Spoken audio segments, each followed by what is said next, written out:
Your order from Nykaa is out for delivery. সকাল সকালই মেসেজটা পাওয়ার পর আশা করি আমার মতোই তোমরা সবাই এক্সাইটেড থাকো, ঠিক আমিও তেমনই থাকি।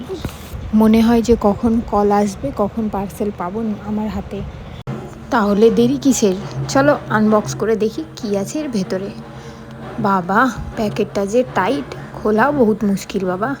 তো যাই হোক, আমার কয়েকদিন ধরে আমার না হেয়ার অয়েল শেষ হয়ে গিয়েছিলো। আমি ইউজ করি বায়োটিকের হেয়ার অয়েল, যেটা হেয়ার ফল কন্ট্রোল করে।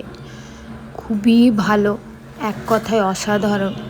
এই হেয়ার অয়েলটা একবার ইউজ করলে তোমরা বুঝতে পারবে। আমি যেমন একটা শেষ করেছি, মানে দ্বিতীয়বার, মানে আমি সবাইকে এটাই রিভিউ দিই যে মানে অবশ্যই নিক, একবার হলেও নিক, মানে খুবই ভালো। আর ফেস স্ক্রাবটা আছে, যেটা কিনা এম ক্যাফেনের আছে। আমি জানি না কেমন, আমি ইউজ করবো, দেন অবশ্যই তোমাদের রিভিউ দেবো। ততক্ষণের জন্য tata, see you guys. But আমি একবার বলবো, এই বায়োটিকের এই হেয়ার অয়েলটা ইউজ করো, অ্যান্ড আমি এটা অবশ্যই রিভিউ দেবো। Thank you, love you, tata.